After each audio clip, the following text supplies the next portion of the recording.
Big Boss season 9 டே 35 35வது நாளில் நடக்கக்கூடிய நிகழ்ச்சிகள். அது மட்டும் இல்லை, சண்டே எபிசோடுன்னு தெரிஞ்சாலுமே நமக்கு தெரியும் விஜய் சேதுபதி வந்து போஸ்டாக வருவார்னு சொல்லிட்டு. ஸோ விஜய் சேதுபதி உள்ள நுழையிறப்போ வந்துட்டு அவர் ஆரம்பிக்கிறதுக்கு முன்னால் சில விஷயங்கள் நடந்தன, ஹைலைட்ஸ் மாதிரி. அரோராவுக்கு வந்து ரொம்ப அசிங்கமாக போச்சு குமார்ன்ற மாதிரி வந்து அரோராவை வந்துட்டு எல்லா இன்வெஸ்ட்ஸும் அரோராவை ஆக்கிடுவாங்க. அது என்னது நம்ம பார்க்கலாம்.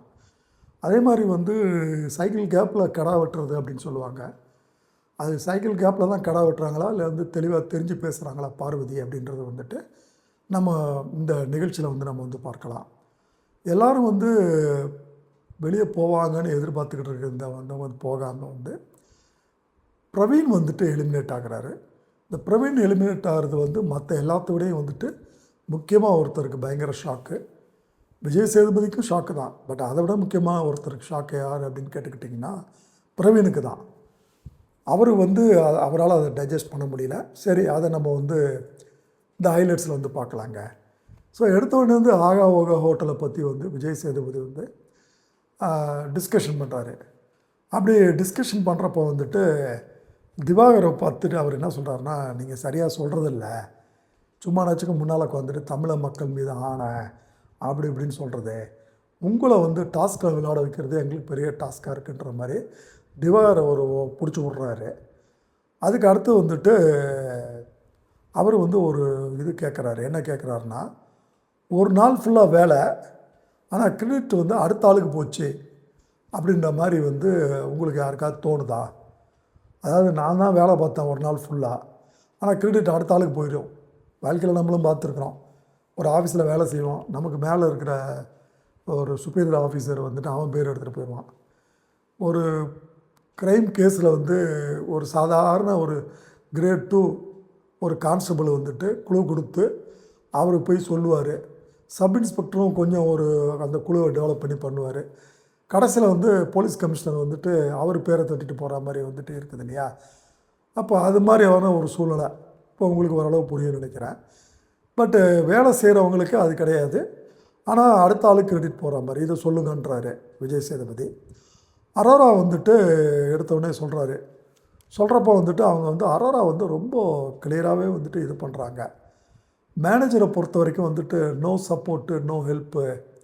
அதாவது வந்துட்டு விக்ரம் வந்து மேனேஜராக இருந்தாங்க, அப்போ வந்து நோ சப்போர்ட் நோ ஹெல்ப்பு, அது வந்து சரியில்லைன்றாங்க. அமித்துக்கு வந்துட்டு பாத்ரூமுக்கு வந்து போய் பாராட்டு பண்ணுறாங்க கெஸ்ட்டுங்க. அமித் வந்து அந்த பேரை எடுத்துக்கிறாரு அப்படின்ற மாதிரி வந்து பெரிய குற்றச்சாட்டு வைக்கிறாங்க. ஸோ அமித் கேட்குறப்ப இல்லை நான் வேலை செஞ்சேன் அப்படின்றாரு. இல்லை கிடையவே கிடையாதுன்னு எஃப்ஜே வந்து அதை வந்து பயங்கரமாக மறுக்கிறாரு. அது மட்டும் இல்லை, எஃப்ஜே இன்னொரு பெரிய குற்றச்சாட்டு சொல்கிறாரு. இந்த கார்னிவல் ஐடியான்றது வந்து நான் தான் கொடுத்தேன், அவர் வந்து அவருதுன்ற மாதிரி வந்து போட்டு வந்து பொழந்துட்டார் அப்படின்ற மாதிரி வந்துட்டு சொல்கிறாங்க.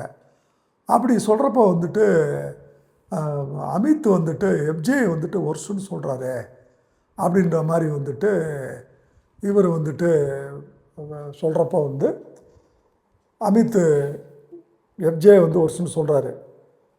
எஃப்ஜே வந்து என்ன ஒர்ஸ்ன்னு சொல்கிறாரு அப்படின்ற மாதிரி இவங்களுக்குள்ள ஒரு வாக்குவாதம் போயிட்டுருக்குது. ஸோ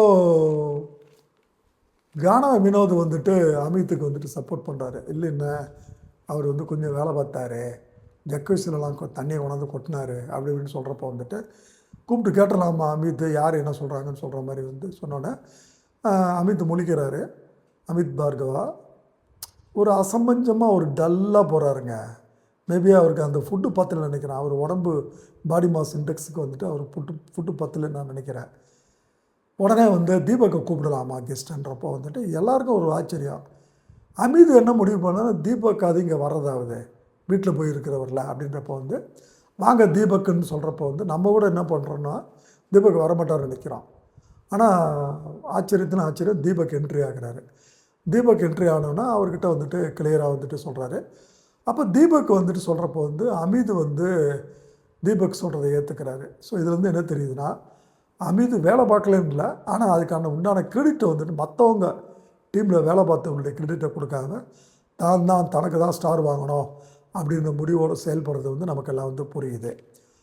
அப்போ வந்து இவர் வந்துட்டு தீபக் கிட்ட வந்துட்டு நம்ம விஜய் சேதுபதி, என்ன எதனால் நீங்கள் அழுதிங்க, நான் தெரிஞ்சுக்கலாமா அப்படின்னு கேட்குறாரு. அப்போ தீபக் சொல்கிறாரு, வீட்டுக்குன்னு ஒரு மரியாதை இருக்குதுங்க, இந்த வீடு எல்லா விஷயத்தையும் கற்றுக் கொடுக்கும், உள்ளே இருக்கிறப்ப தெரியாது, வெளியே போனால் தான் அதனுடைய அருமை தெரியும் அப்படிம்பாரு. அது உண்மையிலே வந்து தீபக் சொல்கிறது வந்து நமக்கு வந்து புரியல. ஆனால் இன்றைக்கி வந்துட்டு பிரவீன் எலிமினேட் ஆகிறப்போ பிரவீன் என்னென்ன வந்து கூத்து பண்ணார் அப்படின்றதெல்லாம் பார்க்குறப்போ வந்து தீபக் வந்து சொல்கிறது வந்துட்டு உண்மைதான்றது நமக்கெல்லாம் புரிய ஆரம்பிக்குதுங்க. அதுக்கப்புறம் வந்து வியனா வந்து திடீர்னு குறுக்க எழுந்துச்சி வந்து எஃப்ஜே மேலே வந்து குற்றச்சாட்டு பண்ணுறாங்க. என்ன குற்றச்சாட்டு பண்ணுறாரு அப்படின்னு கேட்டுக்கிட்டிங்கன்னா, எனக்கு பேர் வராமல் வந்து தடுக்கிறாருங்க, கிளாஸ் டம்ளரை வந்துட்டு எடுத்துகிட்டு போயிட்டு தண்ணியில் வந்துட்டு பிரியாங்க கொடுக்குறப்போ வந்து தடுக்கிறாரு, தடுத்து அவர் மட்டும் இல்லை கனியும் இந்த வேலையை வந்து பண்ணுறாங்க, அவர் வந்துட்டு கிளாஸ் டம்ளர் நான் எடுத்துகிட்டு போகிறேன் அப்படின்னு சொல்லி ஏன் தனியாக வாங்கி கீழே கொட்டிட்டு அவர் எடுத்துகிட்டு போகிறாருன்றப்போ வந்துட்டு விஜய் சேதுபதி எஃப்ஜே வந்துட்டு எதுக்காக இந்த மாதிரி பண்ணுறேன்னு கேட்குறப்போ வந்து விட்டார் பாருங்க எஃப்ஜே. ஆனானப்பட்ட விஜய் சேதுபதிக்கே ஒரு ஆப்பு கேட்குற நம்ம காதலெலாம் பயங்கர பூசுத்து, தான் பயங்கரமான ஆளுன்ற மாதிரி இருக்குது, எதுக்கு இருக்கிறவங்களாம் வந்து ஒரு கேனையனுங்க கிறுக்கணுங்கிற மாதிரி ஒரு பேச்சு கொடுக்குறாரு எஃப்ஜேன்றவர். ரொம்ப பார்வதி தான் மோசம்ன்றது நம்ம நினைக்கிறப்போ வந்து பார்வதி வந்து எக்ஸ்போஸ் ஆகிடுறாங்க, பேசிடுறாங்க. எஃப்ஜே வந்து பயங்கரமான தில்லாலன்றது வந்து அவர் கொடுக்குற பதிலில் தெரியுது. அவர் டக்குன்னு சொல்கிறாரு, நான் ஒரு கேரக்டரில் போயிட்டேன், நான் வந்து பிரியங்கா அவருடைய ஃபேனு, அந்த கேரக்டரில் நான் நடிக்கிறதுக்காக வந்துட்டு அவங்க ஒன்றும் என்னை கூப்பிடலை, நானாக தான் நான் வந்து போய் அந்த கேரக்டரில் வந்துட்டு அவங்ககிட்ட போய் சொல்லிக்கிறேன், யாரும் என்னை டிஸ்டர்ப் பண்ணக்கூடாதுன்னு பிரியாங்க சொல்கிறப்போ அதை நான் யூஸ் படுத்தி யாரையும் வராமல் நான் பார்த்துக்கிறேன்ற மாதிரி வந்துட்டு இவராக போய் பிரியங்கா சொல்கிற மாதிரி சொல்லி நான் வந்து செஞ்சேன் அப்படின்னு சொல்கிறப்போ வந்துட்டு முதல்ல வந்து பிக்பாஸ் அந்த கேரக்டரை இவருக்கு கொடுத்தாங்களா அப்படின்றது நமக்கு டவுட் வருது. விஜய் சேதுபதி அந்த பாயிண்டில் பிடிக்கிறாரு. பிக்பாஸு அதை உனக்கு ஒரு டாஸ்க் மாதிரி கொடுத்தாரா? இல்லை சார், நீ உன் கேரக்டரில் நீயா நினச்சி பேர் எடுக்கணும்னு சொல்லிட்டு எதுக்கு மற்றவங்களை நீ வந்து இது பண்ணிகிட்ருக்கிற? அப்போ வந்து நீ வந்து பண்ணுறது வந்துட்டு அடுத்தவங்க பண்ணுறப்போ வந்து உனக்கு வந்து புரியலையான்றப்போ எஃப்ஜே வந்து புரியாத மாதிரி நடிக்கிறது. அப்புறம் அவர் வந்து எஃப்ஜேக்கு மூஞ்சிக்கு மேலே அடித்தா தான் ஒத்து வருவார்னு சொல்லிட்டு விஜய் சேதுபதி ஒரே கேள்வி, நாக் அவுட் கேள்வி, பஞ்சு கேள்வி. அது என்ன கேள்வி கேட்குறாருன்னா, நீ எந்த டீமுப்பா அப்படின்னு கேட்குறாரு. அண்ணே நான் வாஷ்ரூம் டீம்னே அப்படின்ன உடனே உட்காருன்றாரு. புரியுதுங்களா? அதாவது வாஷ்ரூம் டீம் வந்து வாஷ்ரூம் ஒர்க்கு தாங்க பண்ணணும், ரூம் சர்வீஸ் தனியாக இருக்குது, கிச்சன் டீம் தனியாக இருக்குது, சீஃப் செஃப்லாம் இருக்கிறாங்க, வாஷ்ரூமுக்கு அங்கே என்ன வேலை? அப்போ பேர் வாங்கிறதுக்கும் மற்றவங்கள வந்து ஒழிக்கிறதுக்கும் சான்ஸ் கிடச்சிதுன்னா, இப்போ உங்களுக்கு ஒரு விஷயம் ஞாபகம் வருமே, ஆதிரையை வந்துட்டு பயன்படுத்தி வெளியே இவர் யூஸ் படுத்தி த்ரோ பண்ணது. வெளியே போனதுக்கப்புறம் தான் ஆதிரைக்கு எல்லாம் பார்த்ததுக்கப்புறம் புரிஞ்சுக்கிட்டு அந்த அம்மா இன்டர்வியூ மேலே இன்டர்வியூ கொடுத்துக்கிட்டு இருக்காங்க. இப்போ கொடுத்து என்ன புண்ணியம், கண்கட்ட பிறகு எதுக்கு இங்கே சூரிய நமஸ்காரம்? ஸோ எஃப்ஜே வந்து பயங்கர தில்லாலங்கடின்றது வந்து இந்த விஷயத்தில் வந்து தெரியுது. எஃப்ஜே வந்துட்டு கண்டித்து உட்கார சொல்லிடுறாரு. அப்போ அந்த நேரத்தில் விக்ரம் எஞ்சி வந்து ஒரு பிட்டை போடுறாரு. அதாவது விக்ரமுக்கு வந்துட்டு அமித் பார்கவா மேலே ஒரு சாஃப்ட் கார்னர் மாதிரி நமக்கு தெரியுது. அந்த கார்னிவல் ஐடியா வந்துட்டு எஃப்ஜே கொடுத்ததா சொன்னார். ஐடியா கொடுக்குறது ஒரு பெரிய விஷயம் கிடையாதுங்க. கார்னிவல்ன்றது வந்துட்டு ஒரு கொலாபரேட்டிவ் எஃபர்ட்டு, எல்லோரும் கூப்பிட்டு எல்லோரும் சேர்ந்து செஞ்சால் தான் அது வந்து கார்னிவலு. ஸோ அதனால் அதுக்கு கிரெடிட் வந்து எஃப்ஜே எடுத்துக்கிறது வந்து முற்றிலும் சரியில்லை. அமித் வந்து என்ன பண்ணுவாருன்ற மாதிரி வந்து ஒரு சாஃப்டாக இன்டெரக்டாக அமித்துக்கு ஒரு சப்போர்ட் வந்து கொடுக்குறாரு. அப்போ அந்த நேரத்தில் வந்துட்டு திவாகர் வந்து எந்திரிச்சு வந்து எங்களை எதுவுமே யாருமே வந்து சர்வ் பண்ண விடலை, குறிப்பாக வந்து எஃப்ஜேவும் எங்களை வந்து விடலை அப்படின்னு சொல்கிறப்ப வந்துட்டு விஜய் சேதுபதி வந்து தெளிவாக சொல்லிடுறாரு. என்ன சொல்கிறாருன்னா, திவாகர் நீங்கள் வந்து விஷயம் புரியாமல் பேசிக்கிட்டு அலையிறீங்க, நான் கேட்டது என்ன அப்படின்னு கேட்டுக்கிட்டிங்கன்னா, ஒரு நாள் ஃபுல்லாக வேலை பார்த்தது யார், கிரெடிட் அடுத்த ஆளுக்கு போனதுன்னு நான் கேட்டுக்கிட்டு இருக்கேன், நீங்கள் கனி வேலை செய்யலை அப்படின்ற மாதிரி வந்து நீங்கள் வந்து ஒரு குற்றச்சாட்டு மாதிரி சொல்கிறீங்க, உங்களுக்கு ஒன்றுமே தெரியல, ஸோ நீங்கள் வந்து உட்காருங்கன்றாரு. இப்போ இங்கே பாருங்கள், திவாகரும் எஃப்ஜேக்கு இழைச்சாலுன்ற மாதிரி ஒன்றுமே தெரியாத மாதிரி நடிக்கிறாரு. ஆனால் படு விவரக்கோழியாக இருக்கிறாரு திவாகர். குறிப்பாக அவர் என்ன சொல்கிறாருன்னா, திவாகர் என்ன சொல்கிறாருன்னு கேட்டிங்கன்னா, ஒரு சான்ஸ் கிடைக்கிறப்பலாம் அதை புரிஞ்சுக்காம மற்றவங்க மேலே அக்யூசேஷன் வைக்கிறது. அப்போ ஜனங்களை வந்து ஒரு குழப்புற மாதிரி சான்ஸ் கிடைக்கிறப்ப வந்துட்டு தெளிவாக வந்து விஜய் சேதுபதி உட்காருங்க திவாகர்னு உட்கார வச்சுறாரு. அதுக்கப்புறம் வந்துட்டு விஜய் சேதுபதி என்ன சொல்கிறாருன்னா, நான் 2 சீசனாக வரேன், இது வரைக்கும் குறும்படம் போட்டதில்லை, இப்போ போடுறேன் குறும்படம், அதுக்கப்புறம் உங்களுக்கு புரியும் அப்படின்ற மாதிரி போடுறாரு. அந்த ஹோட்டலில் வந்துட்டு சீக்ரெட் டாஸ்க் வந்துட்டு பிக் பாஸ் வந்து சாண்ட்ராவை கொடுத்தது. ரொம்ப ரொம்ப ரொம்ப ரொம்ப ரொம்ப நான் சாண்ட்ராவை நான் ரொம்ப நல்லா பாராட்டுறேங்க அப்படின்னு சொல்லி சாண்ட்ராவுக்கு வந்து கொடுத்தோன்னே இப்போ தான் பார்வதிக்கு வந்து பயங்கரமாக வந்து புரிய ஆரம்பிக்குது. அடாடா நம்ம வந்து இப்படி பண்ணிட்டோமே. இப்போ எல்லாருக்கும் வந்து இப்போ தான் வந்து சுபிக்ஷாலாம் வந்து ரொம்ப அரண்டு போயிருக்குது. வியானாலாம் வந்து இடிஞ்சு போய் உட்காந்துருக்கிறது. பட் ஓரளவு அதெல்லாம் காட்டிக்கிட்டு தான் கண்டுபிடிச்சிருவாங்கன்னு சொல்லிட்டு அவங்களாம் கொஞ்சம் மேக்கப் ஆகிடுறாங்க. பட் விக்ரம் வந்து உண்மையில் தாங்க முடியல. அவர் அழுதாரு, புரண்டார். இப்போ அவருக்கு என்ன அசிங்கம் ஆகிடுச்சுன்னா, நம்ம அழுது வீட்டில் வந்து கெட்ட பேர் ஆகிடும், அப்பா அம்மா கிட்ட, ஒய்ஃபுக்கிட்ட, கூட வேலை செய்கிற கலீக்ஸ்லாம் வச்சு செய்வாங்க, இவ்வளவு கேவலம் ஆகிடுச்சான்னு சொல்கிற மாதிரி வந்து அவர் வந்து கோவப்படுறாரு சாண்ட்ரா மேலே. சாண்ட்ரா ரொம்ப விவரமான ஒரு மெச்சூர்டு லேடிங்க, அவங்க கேர்ள் கிடையாது, லேடி. கொஞ்சம் டைம் கொடுக்குறாங்க விக்ரம் வந்து புரிஞ்சுக்கிறதுக்கு. விக்ரம் கொஞ்சம் கொஞ்சமாக யோசித்து சரி இது ஒரு கேமுன்றது வந்து ஃபைனலாக புரிஞ்சு அதுக்கப்புறம் கன்சோல் ஆகிட்டு வெளியே அங்கே எழுந்திரிச்சு சாண்ட்ராக்கு வந்து கை கொடுத்துட்டு நல்லா வெல் பிளேடுங்க அப்படின்ற மாதிரி கொஞ்சம் ஆறுதல் ஆகிட்டு வந்து போகிறாருங்க. இந்த நேரத்தில் வந்துட்டு உங்களுக்கு பிரவீன் அமித்லாம் பார்த்தீங்கன்னா எல்லோரும் வந்து எழுந்திரிச்சு நின்று சாண்ட்ரா பாராட்டுறப்போ வந்து பிரவீனுக்கும் அமித்துக்கும் வந்துட்டு இடித்த புலி மாதிரி உட்காந்துருக்குறாங்க. மனசுன்றது ஒன்று வரணும் இல்லையா? இப்போ பிரவீன் வந்து இடித்த புளியை உட்காராருன்னா நமக்கு புரிஞ்சிக்க முடியுது. ஏன்னா அவருக்கு என்னென்னா தான் ஜெயிக்கணும், பேர் தான் வரணுன்ற மாதிரி ஒரு மோட்டிவ். அதுக்கேற்ற மாதிரி அவர் விளையாடுறாரு. ஏன்னா வந்து டாஸ்கில் ஜெயிச்சிருக்கிறாரு, ஸ்டார் வாங்கியிருக்கிறாரு, வந்திருக்கவங்களாம் பாராட்டி இருக்கிறாங்க. இந்த அமிதை நினச்சி நம்ம என்னத்தை சொல்கிறதுன்னு தெரில. ஆள் வந்து 6 அடின்னு தான் பேர், 6 அறிவுன்றது கூட இருக்குமான்றது ஒரு சந்தேகம்தான்ற மாதிரி வந்து ஒரு குழப்பத்தை உண்டு பண்ணிக்கிட்டு இருக்காரு பல நேரங்களில். அதுக்கப்புறம் வந்துட்டு விஜய் சேதுபதி ஒரு கேள்வி கேட்குறாரு, இந்த ஒரு நாள் எனக்கு தாண்டினா போதும்பா எனக்கு வந்து பிக் பாஸில் அப்படின்னு யார் நினைக்கிறாங்க அப்படின்னு சொல்கிறப்போ வந்து ஆல்மோஸ்ட் எல்லாருமே அரோராவை சொல்கிறாங்க. பேமெண்ட்டுக்காக தான் வந்திருக்கிறாங்க, ஒரு நாள் முடிஞ்சதுன்னா எனக்கு பேமெண்ட் வந்துடுற மாதிரி சொல்கிறாங்கன்ற மாதிரி பயங்கரமாக சொல்கிறாங்க. கொஞ்சம் அதில் கொஞ்சம் வித்தியாசமாக யோசித்து சொல்கிறது யாருன்னு கேட்டுக்கிட்டிங்கன்னா திவாகர் வந்து கனியும் வந்து சாண்ட்ராவும் சொல்கிறப்போ வந்து திருப்பி விஜய் சேதுபதி கோவம் வருது. கனியும் சாண்ட்ராவும் வந்து வேலை பார்த்துருக்காங்க, இப்போ தான் நான் குறும்படம் போட்டிருக்கிறேன், கனியும் வேலை பார்த்துருக்காங்க கிச்சனில், உங்களுக்கு ஏதாவது புரிஞ்சு தான் சொல்கிறீங்களா? ஏன் உங்களுடைய வன்மத்தை வந்து கனி மேலேயும் சாண்ட்ரா மேலேயும் கக்குறீங்க? உட்காருங்க, உங்களுக்கு வந்து புரியலையா, உட்காருங்க அப்படின்னு அவரை வந்து திட்டி உட்கார வச்சுறாரு. அதுக்கப்புறம் ரம்யா வந்து கொஞ்சம் வித்தியாசம் என்ன சொல்லுவாங்கன்னா பார்வதின்னு சொல்லுவாங்க. கமருதீன்னு சொல்லிவிட்டு பார்வதி வந்து ரம்யாவை சொல்லுவாங்க. அதே மாதிரி வந்து பிரவீனும் வந்து கமருதீனை வந்து சொல்லுவாங்க. திவாகர் வந்து கனி வினோத் சொல்லுவார். திவாகர் வந்துட்டு சாண்ட்ராவை சொல்ல மாட்டார். திவாகர் வந்து கனியும் வினோதையும் சொல்லுவார். பட் மற்றவங்க எல்லாருமே வந்து இவங்களை தவிர மற்றவங்க எல்லாருமே அரோராவை சொல்கிறாங்க. ரொம்ப அரோராவுக்கு அசிங்கமாக போச்சு குமார்ன்ற மாதிரி நம்மளாம் நினைக்கிறப்போ வந்து இன்டர்வல் வந்து விடுறாரு வேணும்ட்டு விஜய் சேதுபதி. இன்டர்வலில் வந்து கமருதீன் வந்துட்டு ஆறுதல் படுத்துகின்ற பேரில் சான்ஸ் கிடைக்கிறப்ப தான் கமருதீன் வந்து பயன்படுத்துவார். அப்போ வந்து கமருதீன் வந்து பக்கத்தில் வந்து ஆறுதல் சொல்கிற பேர் போர்வையில் பேசுகிறப்போ வந்து அந்த அம்மா ரொம்ப தெளிவாக இருக்குது. எனக்கு நான் இப்படி தாங்க இருப்பேன், எல்லோரும் ஏற்றுக்கிட்டுலாம் நல்லா இருக்க முடியாது, தேவையில்லாமல் ஒருத்தர் எதுக்கு குறை சொல்கிறது, நான் எல்லோருடையும் ஸ்வீட்டாக இருக்குன்னு தான் விரும்புகிறேன், எனக்கு வெளியே எனக்கு வெளியே ஏகப்பட்ட வேலைகள்லாம் இருக்குது. நம்ம ஏற்கனவே ஒரு எபிசோடில் சொல்லியிருக்கிறோம், அவங்களுக்கு வந்து சப்ஸ்கிரைபர்னு போட்டுக்கிட்டு வந்து சில ஸ்பெஷல் ஷூட்டிங்லாம் அதில் வந்து அவங்க தன்னுடைய மாடலிங் இதெல்லாம் வந்து காட்டுறாங்க. கிட்டத்தட்ட மாதத்துக்கு ஒரு 6 லட்ச ரூபா வரைக்கும் சம்பாதிக்கிறாங்கன்றது வந்துட்டு ஒரு ப்ரூவ்டு ஒன்றுன்ற மாதிரி தான் எல்லாருமே வந்து சொல்லிகிட்டு இருக்கிறாங்க சோஷியல் மீடியாவில்.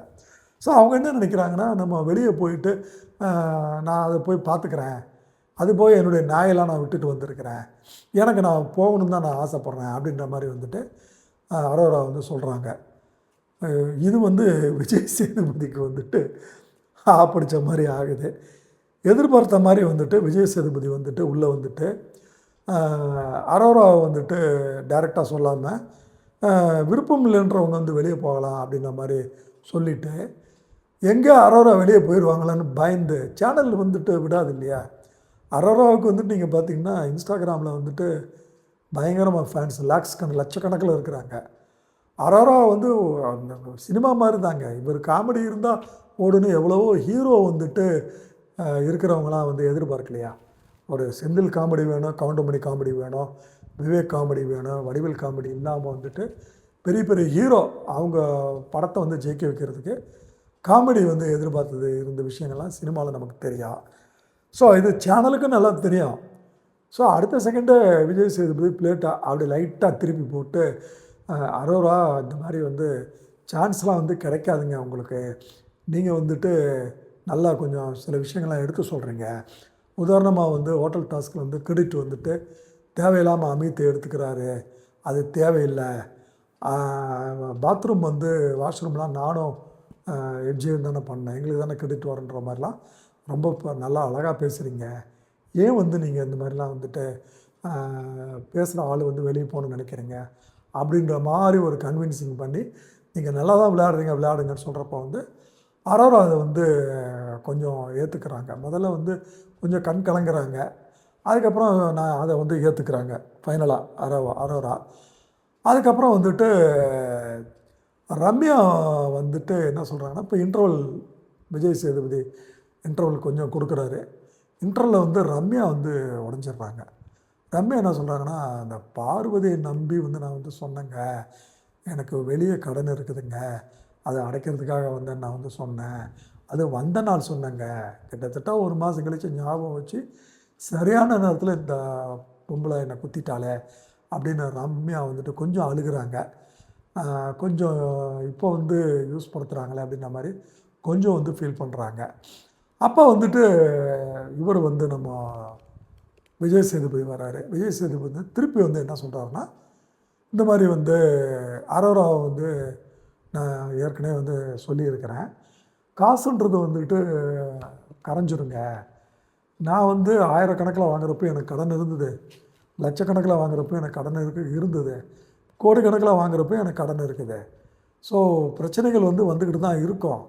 ஆனால் காசுன்னு இருந்தால் காசு மட்டும் நம்ம காசு கரைஞ்சிரும் அப்படின்ற மாதிரி சொல்கிறப்போ வந்து இங்கே அரோராவுக்கு வந்துட்டு கொஞ்சம் கண் கலங்கி அழுக ஆரம்பிக்கிறாங்க. திருப்பி அரோரா அழுகிறப்போ வந்து திவ்யாவும் அழுகிறாங்க. திவ்யா கொஞ்சம் சென்சிட்டிவானவங்க போல தெரியுது.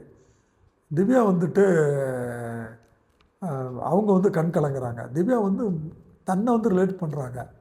ஸோ நமக்கு என்ன தெளிவாக புரியுதுன்னா, திவ்யாவுக்கும் வந்துட்டு ஃபினான்ஷியல் ட்ரபிள் இருக்கலாம்ன்றது வந்து என்னுடைய ஒரு யோசனை, எனக்கு ஒரு திங்கிங்கு இல்லாமல் கூட இருக்கலாம். பட் அவங்க அதை கார்லேட் பண்ணிக்கிறாங்க. திவ்யா தன்னை கார்லேட் பண்ணி திவ்யா வந்து அழுகிறாங்க. ஸோ ரம்யா அழுகிறாங்க, திவ்யா அழுகிறாங்க, அரோரா அழுகிறாங்க இந்த பாயிண்டில். அதுக்கப்புறம் வந்து எலிமினேஷனில் வந்து பிரவீன் அப்படின்னு காட்டினவுடனே பிரவீன் வந்து பயங்கரமாக வந்து சைக்காலஜிக்கலாக கொஞ்சம் அஃபெக்ட் ஆகிறாருங்க. அப்படியே சிரிக்கிறாருங்க, அப்புறம் படுக்கிறாரு, உட்கார்றாரு, மைக்கை கழட்டுறாரு, அப்புறம் அழுகிறாரு. அதுக்கப்புறம் வந்துட்டு நான் வந்து எக்ஸ்பெக்டர் தான் அப்படின்றாரு. சொல்கிறவங்க அந்த மாதிரி எக்ஸ்பெக்ட் பண்ணுறவங்க வந்து இந்த மாதிரிலாம் பண்ணுவாங்களா? பண்ணுறதுக்கு வாய்ப்பு இல்லை, அதை சமாளிக்கிறதுக்கு அப்படி சொல்கிறாரு. அப்புறம் கடைசியாக வெளியே போகிறதுக்கு முன்னால் பாடுறாரு. அதுக்கப்புறம் வந்துட்டு கேட்டை விட்டு வந்து வெளியே போகிறாரு. போகிறப்போ வந்துட்டு பிக் பாஸ்க்கு கொஞ்சம் மனசு சங்கடமாகிடுது பிரவீனை அனுப்புனதை நினச்சி. ஸோ பிக் பாஸ் என்ன சொல்கிறாருன்னா, பிரவீனை ஆறுதல் படுத்தி வந்துட்டு உங்களுக்கு பின்னால் திரும்பி பாருங்கள், பிக் பாஸ் 9ன்னு இருக்குது, அந்த லேபிள்ன்றது உங்களுக்கு இருக்குது, நீங்கள் வந்து இதை வந்து இதுதான் உங்களுக்கு கடைசி இழப்பாக இருக்கணும், இனிமேலாம் இழப்பு இருக்கக்கூடாதுன்ற மாதிரி ஆறுதல் படுத்தி வெளியே வந்து அனுப்புகிறாங்க. வெளியே விஜய் சேதுபதியும் வந்து ஆடியன்ஸ்கிட்ட பேசுகிறப்ப நான் சொல்கிறார், நானும் பிரவீன் போகிறத வந்து நான் எதிர்பார்க்கலைங்க அப்படின்ற மாதிரி விஜய் சேதுபதிக்கிட்ட பிரவீனை கூப்பிட்டு கேட்குறாரு. பிரவீன் சொல்கிறாரு, எனக்கு வாழ்க்கையில் வந்தது ஃபுல்லாக இழப்பு தாங்க, நானும் விஜய் சூப்பர் ஸ்டார் தான்ற டைட்டில் ஜெயித்தேன், எனக்கு ஆக்டிங் எதுவுமே வரல, பட்டு எனக்கு வாழ்க்கையில் கிடைச்சது எல்லாம் இழப்பு தான். இதுலேயாவது நான் வந்து எவ்வளவோ கற்பனை கோட்டைகள்லாம் வச்சுருந்தேன், மோனோ ஆக்டிங்லாம் பண்ணணும்னு சொல்லிட்டு எதுவுமே வந்து எனக்கு வந்துட்டு இப்போ பிக் பாஸ்லேருந்து எலிமினேட் ஆனது இந்த இழப்பு வந்து எனக்கு பெரிய யோசனையாக இருக்குன்ற மாதிரி வந்துட்டு சொல்கிறாரு. ஸோ விஜய் சேதுபதி வந்து அவரை வந்து ஆறுதல் படுத்தி அவர் விஜய் சேதுபதிக்கிட்ட கொஞ்சம் வியாடாக நடந்துக்கிறாரு. அதாவது விஜய் சேதுபதியை போய் அவருடைய ரைட்டு தோளில் 2 விரலை வச்சு தொட்டுட்டு, எங்கள் அப்பா உங்களை தொட்டுட்டு வர சொன்னார், நீ உனக்கு வந்து எல்லாம் கிடச்சிருன்ற மாதிரி சொல்கிறான்ற மாதிரி, அது ஒரு சம்மந்தம் இல்லாத மாதிரி சொல்கிறாரா அப்படின்றது புரியல. ஒருவேளை வந்து தன் மனதை ஆறுதல் படுத்திக்கிறதுக்கு பண்ணுறாரா அப்படின்னு கூட வந்துட்டு தான் நமக்கு தோணுது. ஸோ அதுக்கப்புறம் வந்து அவர் வந்து வெளியேறாரு.